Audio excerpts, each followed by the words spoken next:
Nope. Other than Rachel and Artie joined. Oh, hi, Rachel. Hi, Artie. Thanks for joining us. Okay, so we're going to dive right in to the training, and we're going to start with uploading files to my SV2.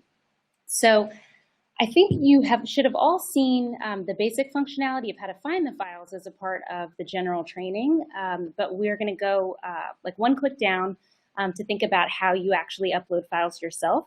And talk a little bit more about how we're thinking about file storage for some of the different rounds, because I think we're going to try, like in typical SV2 style, we're going to try a few tests, and there are going to be certain rounds where the partner co-leads are going to be the main ones with the power to upload files, and then there are going to be other rounds where, because of the nature of the round, and if there's just so many documents that need to be uploaded, then for impact investment round, for example, it's been decided that they really want all participants to have the power to upload documents. So we're going to go through that in a little bit more detail, but just wanted to give you kind of the spectrum of what we're going to discuss. So I think everyone remembers that the file libraries that we have are really set up by community. So we're going to use the Education Grant Round community as our kind of guinea pig to look at that file library. So we're going to start with communities, and then we're going to go to education. And then we'll remember that this is the education landing page, and that each community has a very similar landing page. For education, we're going to come down here to view all files. It's at the bottom of your screen. Really hard to see. If you click on view all files, then you'll get to the education file library. And so I just want to hang for a minute here and just go through the rationale. Since you guys are going to be uploading documents, I want you to understand what each one of these file folders is for. So that you can kind of discern and help direct the participants in your round if that's applicable to you. Tony, for example, if you're going to have participants uploading files, we want to give explicit instructions on where to go. So if everyone's with me, the first file folder, current round applications diligence, that should be pretty self-explanatory. This is going to eventually, well, and maybe before I even dive in, I'll say that you'll see that there aren't a ton of files here yet. Over the next week to 2 weeks, we're going to be working with each set of co-leads to migrate your files that are currently most likely on in Google Docs. So there's going to be kind of an effort where we take all of the static files, so things that aren't currently being collaborated inside of those documents. All of your static files, we're going to move them over to your respective file libraries, and then for files that you're going to be using where people are going to be updating live, so things that are still kind of works in progress, those links and those files will continue to live in Google, but we will be uploading links within the education file library so that people can easily, like we have all the documents in one place within a file library, but most of the static files will live here, and then only the live files will continue to live in Google. If that's confusing, make sure to chat, let me know, and I can go into more detail if needed. But that's just an explanation for why you don't see a ton of stuff now, but you will see things soon. So if we start with current round applications diligence, we'll click into one. It doesn't have a lot of information yet. This file folder will have subfolders for as you start to have organizations that you're doing due diligence on, or you have letters, I think they're called letters of interest, the LOIs. This is where we'll have subfolders by organization where kind of all of our applications will be housed. Current meeting notes, that's pretty self-explanatory. This is where we'll upload the notes from each meeting directly after the meeting. I think we just uploaded the one from last week's education meeting. Current background research and landscape analysis. This can be a little confusing, so I just want to take a moment to explain the difference. For current round background research, that's really focused on where you house documents for a particular focus area of the grant round. So for example, the education grant round is focused on out-of-school learning this year. So what you'll have in current round background research will be all different types of documents related to that focus area of out-of-school learning.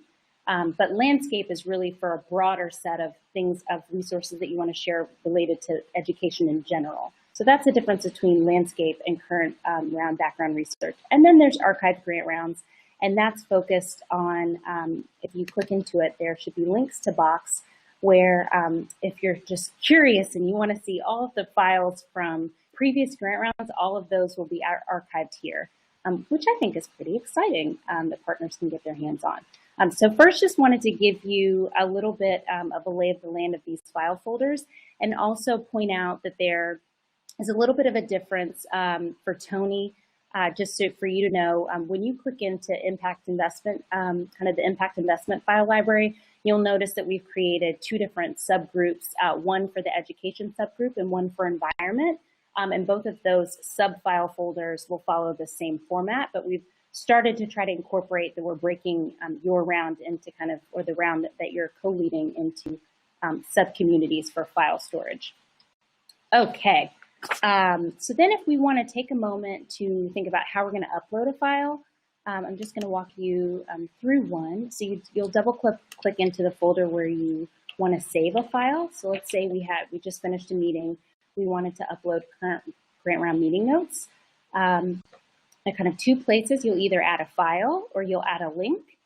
So we talked about if you're adding a static file that's finished and final, then you're going to click add a file. And you're going to give it a title. So let's say we'll call this meeting notes for, let's pretend we had a December, what is the date today? December 8th meeting. Then we're going to say test, test file. Then you're going to, you can skip classification. If you want to give it some tags, you might, since we're in the education grant round, you might give it an education tag. You might want to say meeting minutes and give it another. It's kind of a way to search files and find files more easily. I'm going to say I want to hide media download options because I don't really want people, well, actually I'm going to double check on what that means. So I think we want to keep that checked to hide because we don't want people downloading these to social media, but I will double check on that.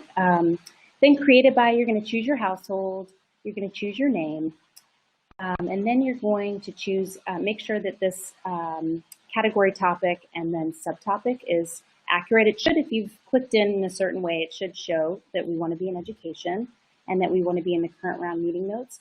The exciting thing, and then we're going to come down, and this is minutes agenda, so we're going to click through all of this. The exciting thing here is that if, say, for example, that you wanted to save a file in two places, and you don't want to go through the process of like going through this twice, you can actually upload to two different file folders. So if you click expand, then you could say, all right, so I want this to go in the education file library, but maybe I want this to also go, this isn't appropriate for this subject matter, but say I also wanted this to go in current round background research, then this is going to show up in both of those folders, which I think is pretty exciting. And we can say that this is minutes agenda. And then you're going to upload your file document and you're going to click OK. I'm not going to do that because this is just an example. But that is, and then if you were to go through that process with me and you want to get, this is all of the different file libraries. If you just want to get back to where we were in the education file library, we're just going to click on that file box again. So yes, a question. Okay, let me go and look. Just a minute. Let's see. Yeah, it's the chat. Okay. All right, let's see. Okay, Jody, you mentioned that sometimes partners might upload files, but don't they have to be listed as a community team admin in order to upload files? Yes, okay, that's a good question. So Jody just asked a question about admin rights. And so then the question was, if you are, so I think the way we're thinking about this is that all partner co-leads have actually been granted already. They should have admin rights for their given community. For the impact investment round, and maybe we'll talk about this for the lightning round because I think it's probably going to make sense for that too. We'll have to actually grant access to every single participant of a round. There's an easy way to do that. If I'm adding a few people, I kind of do it one way, but we can do bulk uploads to upload, 40, 50, however 30 people at a time. So it's a good point. It's something that happens essentially behind the scenes, and we can, on a case-by-case basis, probably with those leaders who will need to grant that access when new people join, we can show you how to do that, but I'm anticipating that that's something that staff will kind of take care of behind the scenes so you don't have to worry about whether or not someone has access, we'll make sure that they have it when they're joining the particular round if they need the ability to upload files. Lisa, oh, okay. Lisa asked, are there any default tags set, for example? That's a good question. It might be something that we could ask if there's a way to set default tags for a given round. And I think I'll just have to check on that because I think that would be easier. Okay, let me see. Are there any other questions? Okay, and then Jill, like the folder definitions you see when hovering. Oh, great, thank you. Jill was giving us some feedback. I find sometimes it's a little confusing to know kind of what's going on with a particular folder because Elizabeth did a lot of the wonderful heavy lifting building out this tool. So I too have been learning along with you how to use it. And in a lot of cases, when you hover over things, you'll find useful definitions, and there'll be other places where there'll be question marks that you can hover over that will give you more information. So sometimes when you don't know how to do something, you can hover and you can find the information. Okay, so it seems like folks are tracking with me. The one thing I just wanted to also mention, if I click back into current round meeting notes, I just wanted to make it clear that if you're uploading a link to a file, so we had talked about files, like for example, I know Tony and the other co-leads of the impact investment round are currently working on a massive tracker for that round where they're going to be updating information with potential deals or potential entrepreneurs that they want to investigate. And that's something, as I mentioned, that would continue to live within Google Docs, but we would be adding a file like that in much the same way that we added a document, a static document, but we'd go through all the same steps that we just went through, but you would, instead of uploading a file, you would add the link here, and then you would click OK. Because again, the way to think about this whole file library is that this will now be the main repository. So we want every type of file, whether it's a static file or a link to a Google Doc that's active, to all exist here so that anyone who's looking for something can come here and find all the different files that they need to participate in the round. All right, so much fun information. Now, one other thing I want to show you before we move on is we're going to go to how to send an email next. I'm going to check on my time. Okay. If we click into current meeting round notes, you might be wondering, well, you know, when I send an email that we're going to go through in a moment, and I usually include links to download documents or links to find documents, and you might be curious about how to do that. What you'll do is if there's something, say you wanted to share the last meeting notes of a grant round meeting or impact investment round meeting, you're going to click into current round meeting notes, and then you're going to click on the actual file here, meeting notes 12.1.15, and then under file options, you'll see this link here, education grant round notes. If you click here, it's going to open up all this text that's in like 5 point that you can hardly read. This piece right here is what you're going to use to hyperlink in your email that you send. And it should prompt the person who's receiving the email. It'll download the file when they click on it. So we can go through kind of how that would work in just a moment when we do emailing, but I wanted to make sure that that's clear. It might just take a few clicks to remind yourself of, okay, you're going to come into current grant meeting notes, you're going to click on the actual file, you're going to click under file options, and then you're going to see it. Sometimes it can feel buried, and if you ever have issues, you can always just ask me. Okay, let me just make sure we don't have any questions before we move on. It looks like we don't. Okay, fantastic. All right, so the next thing we're going to do is we're going to go through sending emails from my.SV2. So this is another key change that's going to occur starting in January. We're going to start, instead of using our Google Groups to email folks, we're going to start using my.SV2's email functionality. So the exciting thing about that, when we go into communities and education, again, just as our guinea pig, the emails that will be sent out from the, for example, let's say Mark and RT, the emails that you send out to the education grant round participants will be archived right here, which is kind of nice. So people don't have to go like digging through the emails to find kind of your trail of emails that you've sent. They'll kind of be archived right here. Okay, so the steps of how to actually send an email, hang with me. It might feel, this is a new area that you haven't seen yet, so I'll walk you through it. And then remember to chat if you have questions or you've lost me. At the top of your screen, this is where some fancy stuff happens. You have a question? Okay, let's see. Bookmarks. Can you go? Of course, yes. Sorry, I will. I'm going to slow down a little bit. And I know that I'm whizzing around. Okay, so we're going to go through sending an email. If you go up to admin and you click on site admin, new stuff comes up that you haven't seen before. A lot of this is kind of like the guts of my SV2. You won't have to dig around in here much, but you're going to be looking for targeted email, and you're going to click here. Then you're going to come to this email list, and I'm going to take a moment to explain what we're doing. So when we send an email from my SV2, we basically we've set up a bunch of different email lists for you to make it really easy for you to email all the participants. And then you're going to basically choose a list and then follow the prompts to send an email. So in order to find your appropriate list, you're going to come up here to Tools, and you're going to click on this. And it's saying list type, and you're going to click on required list type. And what that really means is that participants actually, they can't opt out of these types of emails. Like these emails, they're required to receive these types of emails.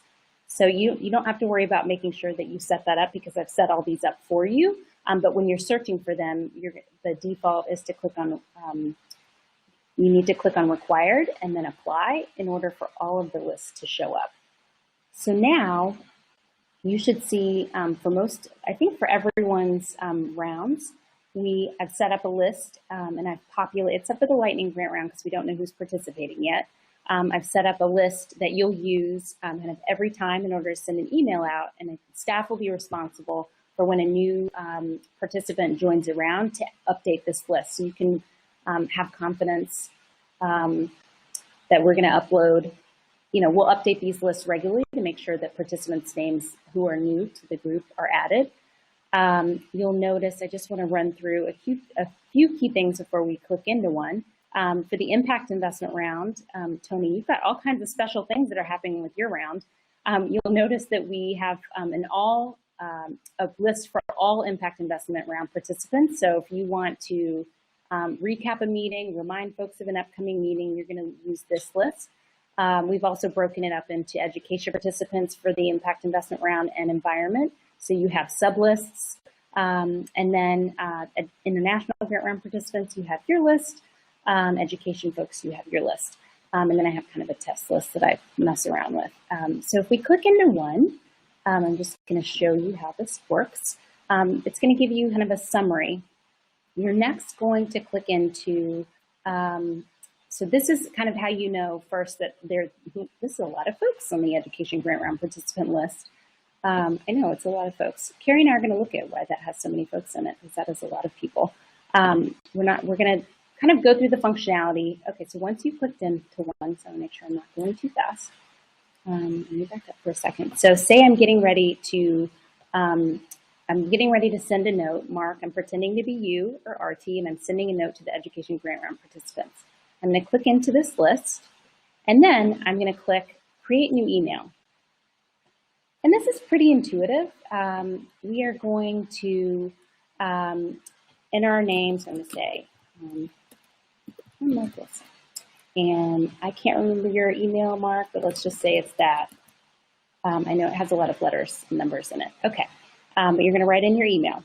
Then you're going to add your email address for confirmation. And that's really if there are bounces. I believe it's going to send you, so if there's an email within our list that isn't functioning, it's going to send you a note to tell you that 1 or 2 or 3 of your emails weren't delivered. So this is required. You'll just add your email address here. Suppression file, you don't have to fill anything out here. This is if we want to remove a certain number of email addresses from this list, but that wouldn't apply in this case because we've carefully curated the list in the first place. You're going to have a subject. So we're going to say maybe test email for education grant round participants.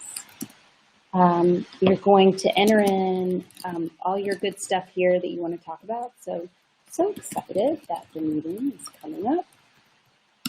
You can do all the things you can do in a normal email with formatting, with alignment, etc., with adding links. And remember, this is what you'll be adding when when the part of the training that we just went through a little earlier, where we captured the link when we uploaded a file that we wanted to include. So let's just say we wrote our whole email out. We're super happy with it. There's a footer that you shouldn't need to adjust. Then you're just going to copy this down into your text message, and it's just literally copying what you've written up here and copying it down below. Again, you don't want to touch this footer either. This is already set. And then you're going to say, okay.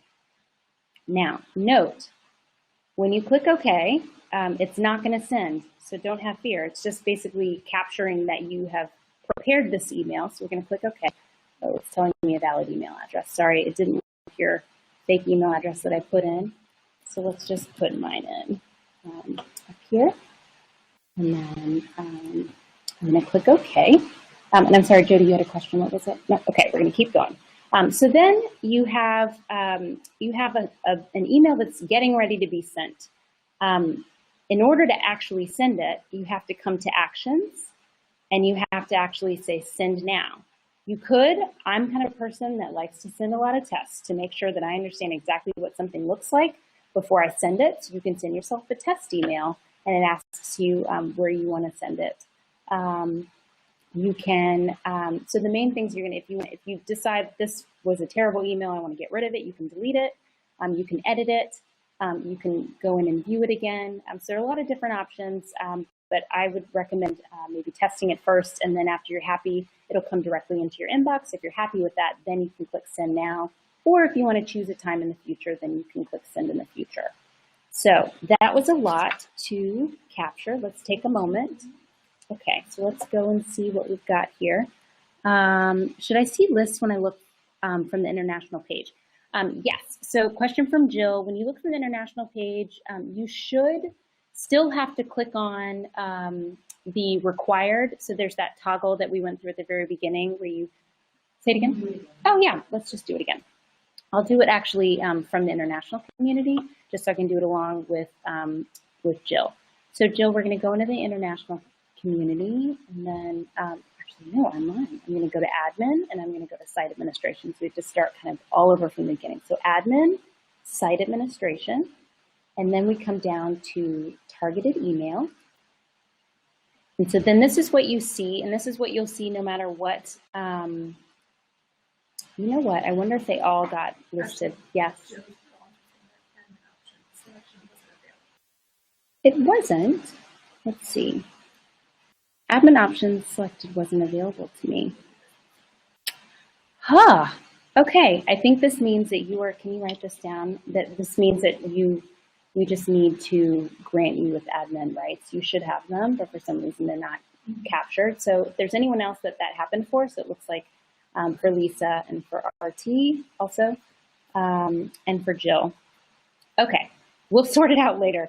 Okay, so I think, Jill, I think I know what the issue is with your lists. Is for the purpose of this webinar, I loaded all the lists into education so that I wouldn't have to hop around to every community to show you all of the lists. So I'll say after this webinar is over, I'll adjust, and then Jill, you should see what you're supposed to see. And that's why I think I was trying to make it simple for the purposes of this explanation. So let's see. Oh, yes. Yes, we are going to do written instructions. I have a syllabus that I wrote out like step by step, like step 1, click here. Step 2, click here in preparation for this session. And I was going to talk about this at the very end, but I'll just say it now. We're going to add, so if you kind of click out and you look at the main nav, we're going to add a little area here that I'm going to call something like frequently asked questions or resources or one-pagers or something where we'll have both webinars uploaded, both the general webinar and the partner leader webinar if you want to go through it again. And then I'll have one-pagers specifically focused on like one thing that you want to do. Like if you wanted to go through this somewhat, not super easy process to send emails, then I'll have a one-pager that like can refresh your memory really quickly. And I can even send that out after the call today if you want to practice later on today. So thanks for hanging with me. I know it's a few different steps, but it's exciting for us to at least be able to capture them all in one place. And once you do it, I promise, as I just learned in the last week, once you do it a few times, it will become second nature. And so I see this note from Artie that is asking about referring back to the webinar. I will make sure that you all have the, before I post it, I'll make sure that I can share the webinar with each of you so that you have this to go back and review if you'd rather do it that way versus one-pagers. So, okay, let's see if there's anything else that I wanted to tell you before we move on. No, okay. Anything else that anyone wants to, any other share or questions that anyone wants to share before we keep on moving? We're going to go over discussion threads next, which we've been through before. Lisa has a question. Let's see. Just a moment. Hang on, everybody. That's strange. All of you should have admin rights. Okay, so everyone, if you don't have admin rights, I'm just going to check everyone's, so you don't have to follow up if you don't have them. Carrie and I will check them again today. Something's been happening where we've granted them and they're being ungranted for different reasons, so we will check everyone's admin rights to make sure that you have them. And then is there single global admin? So I think, Carrie, I don't know if we know the answer to this. I don't think I do. I think I actually have to grant admin rights by community. I don't think there's a global admin, but maybe could you write that down and I can double check, because I'm fairly certain that it's been a manual process that Elizabeth has gone through to give admin rights thus far. So global versus by community. Okay. All right, moving along. Thanks for hanging with me. Oh, can I go over the HTML link? Yes. So before we move on, and let me make sure, Jody, that I understand your question. HTML link in the email one more time. Okay, can you just tell me out loud? What do you mean? I just finished sending what the link that they have highlighted. What does that do exactly? Okay, so let's go through that again. Thank you for that question. All right, so let's go back into the education community, and the question is kind of thinking about the link that we went through, highlighting a link. Kind of why is that significant? What do we do with it? I might just click into, bear with me because I'm going to do the slide. I think I'm just going to have two my.SV2 bits open. All right, so let's go into view all files and let's pretend that we want to take a look at, we want to send out the last meeting notes from the last grant round meeting for education. And remember, in order to do that, we're going to need to pull. So we want to link. We want to basically figure out a way. We've uploaded this document, and we're going to be sending an email to the participants from that round. And we want to figure out an easy way to share that with them while still having that document housed within my.SV2. So we're going to click on that document, and then we're going to come here under File Options, and we see that in 5-point font, this link. So what we're doing with this is, let's say now I'm working on my actual email to send to the Education Grant Round participants. I'm going to go to Admin and to Site Admin, and this is the process we just went through to send an email. And we're going to come down to Targeted Email, and we're going to go through the steps we just went through to show all of my lists. Oh, yes, I'm sorry. Okay, yes, sorry.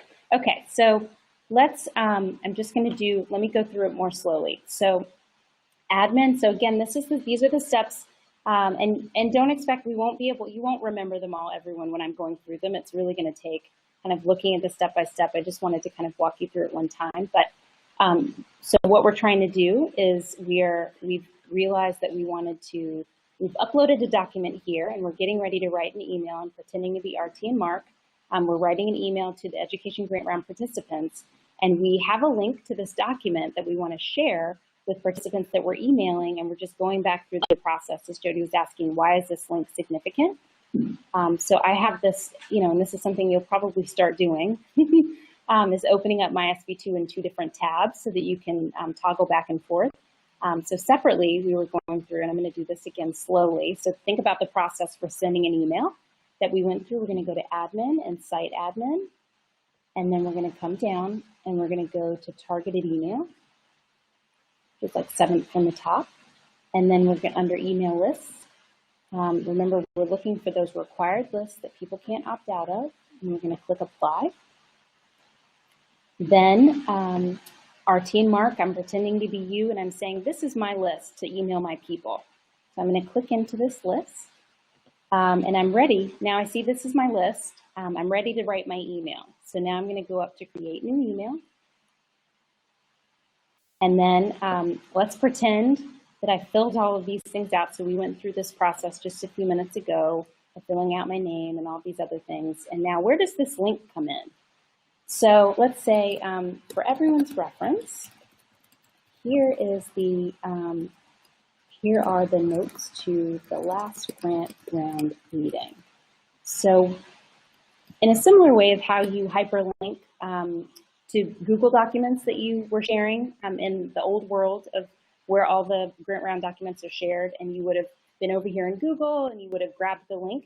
Same thing here, you're gonna add the link from here. Remember, so we highlighted this and we copied this link because this is where we want, this is how we want to help people download this file within our email that we're writing. And so this is why that's important, because there are going to be a bunch of different documents that you're going to upload to my.SV2 that you're going to want to reference when you're writing an email, and you'll do it in the same, in a pretty similar way that you do it within Google, where you're writing your whole email out, and then there are going to be certain places where you're going to want to link, which is here. So if I break it and then I remake it, so we're going to click here, and we're going to copy, we've copied and pasted that link from right over here into our email. So Jody, does that help? Okay, fantastic. And again, like it just takes a little practice. Let me go and see what questions we have. Okay. Do we need to do this every time we send an email, or is there a shortcut we can set up? Oh, I wish there was a shortcut. My shortcut was making these lists for you, but I can see if there's anything we can do to make it quicker. I think this is, we're constantly learning how we can try to tailor things to make it a little bit less cumbersome. So Tony, I'll look into seeing if there's a shortcut that we can do. Maybe Carrie, would you mind writing that down? So we'll look for shortcuts so you don't have to go through as many steps from site admin, targeted email, etc. So I'll look into that, Tony, and I'll let you know. Okay, and then we have one question from Lisa. Can the tool pre-populate the from name and reply to name? Good question. There are instances where we've tried to get it to auto-populate certain things, and they haven't been able to have that functionality, but we'll try. So another thing, Carrie, I think you see it as auto-populating certain fields so that it's just fewer things that you have to type into, recognizing there are a lot of fields to fill out. So thanks everyone for being patient. I know it's something new, it's a new behavior, new set of practices, but I think like once we start using it, I think we'll see the benefit of it. We just have to get it to its best place so that it works well for us, and also get used to it since it's new. Okay, oops, that's not where I want to be. Okay, let's make sure we don't have any other questions before we move on. We've got about 18 minutes to go. Okay, perfect. So let's go back to my SV2. I'm just going to go back home. So the last few things that we're going to go over should all be like a refresher, as we've been through these items in the general training, and again we'll be publishing one-pagers so that everyone can look back through these, both what we've just gone through and also what we're getting ready to go through again. But I just wanted to take a moment to go back over how discussion threads work, and to go back over how to do member search, because I think these are things that you'll need to know as co-leads of the community, and it may have been a while since some of you have been on in the first place. So, so first we'll start. If we're back on the home page of my.SV2, again, so discussion threads, every community has a discussion thread. So for the purpose of today's discussion, we're going to click into communities, and then you'll see all the interest area communities here, except for the one that you won't see yet is Lightning Grant Round. That'll be a part of our next phase, but we were triaging to get like the fall and the winter one set up, so that one will be coming. But we're going to click into the education community, And again, we're here on our landing page for the education community, and every landing page for every community should look roughly the same. We're going to click on discussion board on the right-hand side of your screen here to click into the discussion boards. And so there are a few things that I just want to reiterate because it may have been a while, or sometimes it just helps to go through things more than once. The first thing I want to say is that we receive, and I think Elizabeth went over this in the general training that she did in person, there's so many instances where partners have been super excited to share like events that they think might be of interest for a given round, or like just extra resources that might be, a New York Times article or maybe an SSIR article that we may want to have in our library, or maybe it's just something for like extra reading that people want to do, and people are like hungry for a way to do that without having to have a staff member or a co-lead actually send that out. So what we've created are these discussion boards to kind of empower people to share this information with one another. So the first thing I'd say, in order to eke all the value out of these discussion boards, would be the first thing you want to do for the discussion boards that you're either co-leading or that you're just interested in, you have a passion for. You want to take a moment to subscribe. So there should be an envelope on the left-hand kind of toolbar. If you don't see the envelope, it means that you've already been subscribed. And I'm just going to go through the process of saying, that I want to subscribe to the education discussion board. And what that means is that when someone's posting, especially about external events of interest, resources of interest, or other items, that I'm going to receive a note about it and an email about it. And that might seem a little overwhelming. The good news is there are a lot of different ways that you can do that. And I think if you'll recall, Elizabeth went through a bunch of different ways that you can receive this information. And I might choose a summary digest. And every time you click one, it gives you a really good description down below of what you're choosing. So it says, this option will send you a digest directly to your email account once a day, listing the titles from any forum posts and kind of giving you links to click into. So I think if I'm super pumped about education-related stuff, then one of the first things I do when I come to a discussion board, and I think it's worth kind of calling out in January when we go through each of our grant rounds and investment rounds, like taking a moment of a meeting and just reminding people that they should take a moment to subscribe to the whole board. And maybe if it feels, maybe they're super excited, they want to receive an email immediately, or maybe they want something that feels a little bit more manageable and they want to get an email a day. But then that way, I think we're really getting all the value that we can get out of having a discussion board. So that's the first thing. I want to take a moment to ask everyone, if you're excited about education or any of the other communities and you want to receive emails about interesting events, things to read, then take a moment to subscribe. The next thing I'd say is Elizabeth created these 2 pinned kind of threads, and the reason why we've done that is because more oftentimes than not, the main things people want to share, or that they would want to share on a discussion board, is related to like events that are coming up, or like general reading resources. And instead of having each person kind of upload a separate thread so that this board becomes kind of like just big and unwieldy, we thought it might be more helpful if you just if we have the 2 main things we think people will be looking to do. And the way, so say for example, I am a member of, I'm Julie Cates, I'm a member of the Education Grant Round, and I want to share an event that's coming up. Instead of like doing my own thread, I really think we should be encouraging folks to click into the post and just reply to the top post and then share. You can change your subject, you can write a little bit about your message. If it's applicable, you can add an attachment. You're going to choose your household name and choose your name. And then you should really leave this unchecked, because the whole purpose of this is to notify people that you want to send an email. So leave this unchecked. And then you're going to post your reply. I'm not going to do that because this was just a sample. But for the most part, we anticipate, if I can click out, that that participants will click into these threads and then reply to the top thread, so that we can keep all of the events that are coming up kind of all contained in one thread. and then keep all the resources that might be to read or just to learn more here that you'd want to reply to. So that's the first step. So when a participant of a particular grant or investment round wants to share, it's like has a bevy of resources or a bevy of events that they want to share, you'd want to really direct them to come here and to reply to these top threads for those two types of content.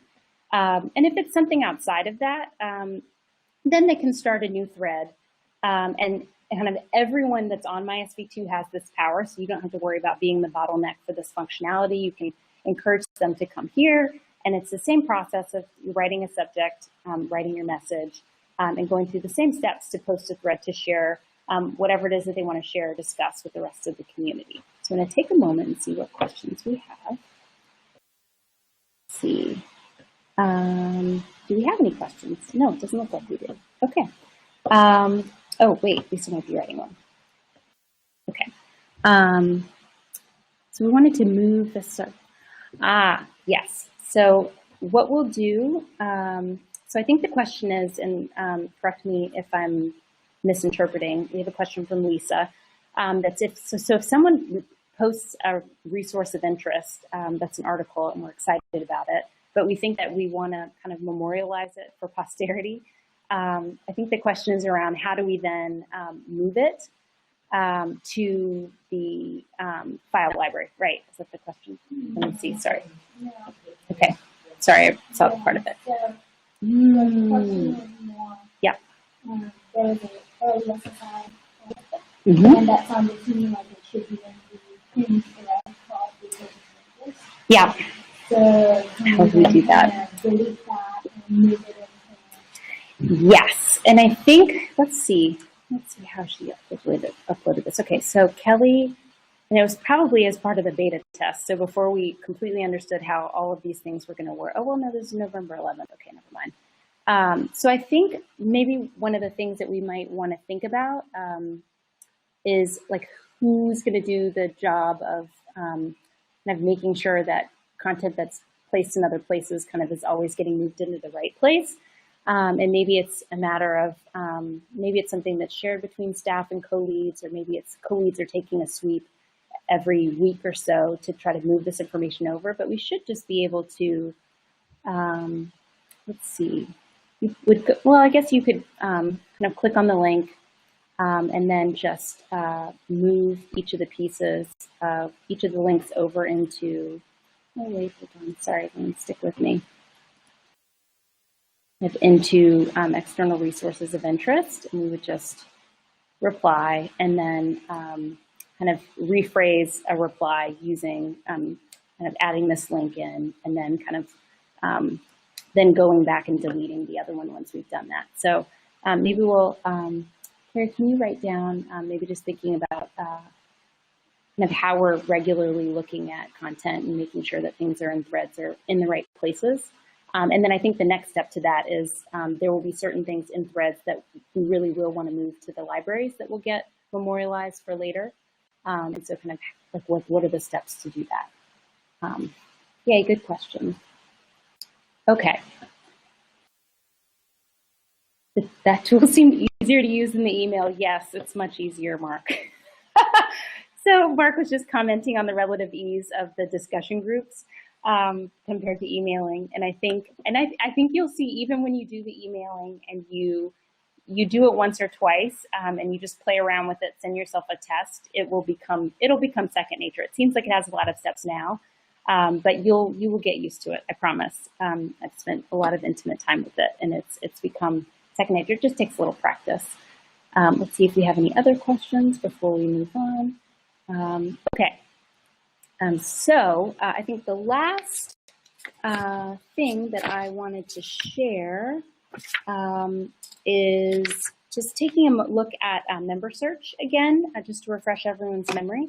So if we're just going to go back to the home page. Anytime, again, you click on the my.SV2 kind of logo in the top left corner, it'll always take you back to the landing page. The functionality should seem familiar. So we're going to click on member search. And again, this is if, this is, I think, like the beauty of the whole tool.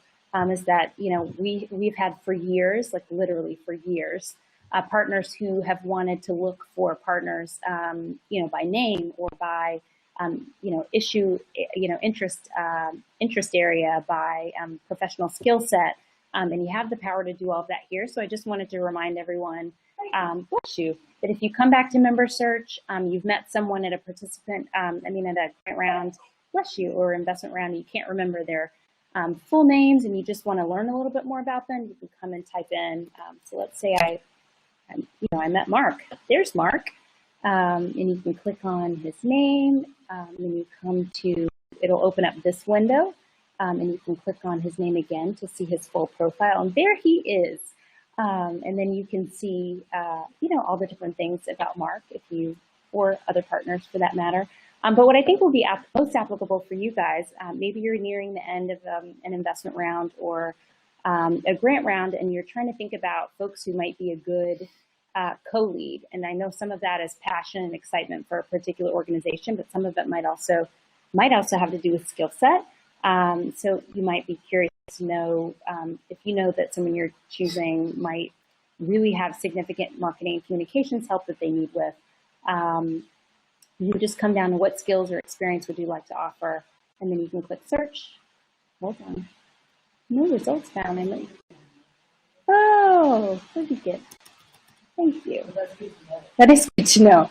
Don't worry. Usually, if it gives you that message, it just must mean that you had a prior search and it's still capturing the information from another field.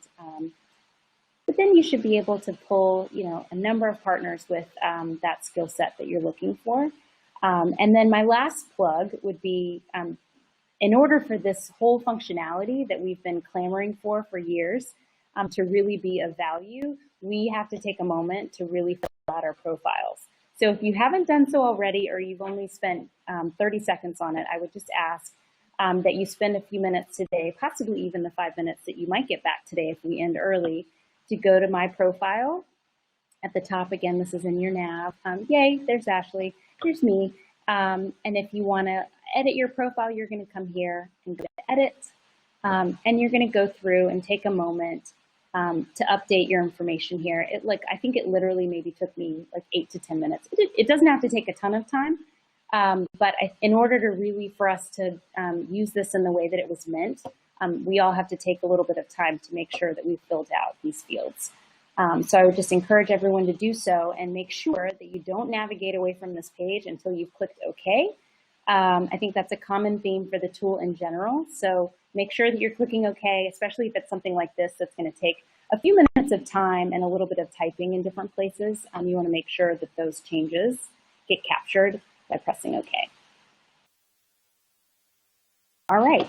So that is all that I had. I think maybe there were a few other things that I wanted to tell you actually before we depart. Let me make sure there aren't any questions before. Okay, no questions. So the last things I wanted to tell you, so where are we going from here? Over the next week to 2 weeks, and I can even work on this today. I can follow up with kind of the how-tos for a lot of the stuff that we went through today if you want to practice.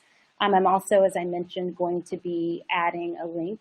If I go back to the home page, I'm going to be adding a link here next to the right of profile that's going to give you resources and one-pagers and access to the webinars if you want to go back and refresh your memory on how to do something. So don't worry, resources are coming, resources exist. Then we're going to be working with the leaders of each round to really start moving things from static files from Google Docs over into my.SV2, because we need to get kind of everything in its place by January so that we can we call it flipping the switch, but so that we're ready to really start using my.SV2 with the meetings beginning in January. And we've been trying to do as much work as possible to kind of prepare the rest of the partnership for this transition. So in the January e-news, we're going to kind of have some specific details around if you still haven't been trained yet, kind of here's how to get onto my.SV2, and here's what's going to be different and why, to kind of explain to everyone else of what we're doing, why we're doing it, and if they haven't been on board with us yet, how to get on board. So I would just ask for everyone's patience. I think it's something new behavior, new habits that we're going to have to adopt. You might feel a little bit of angst and frustration from participants as we go through the process of making this transition, but I think if we all invest the time upfront to do this, then we're going to reap a lot of great benefits from it.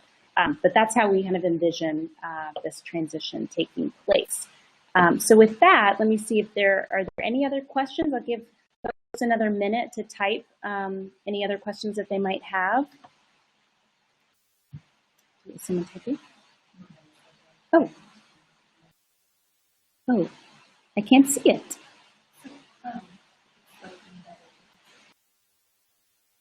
Oh, so maybe use it instead of email. Got it.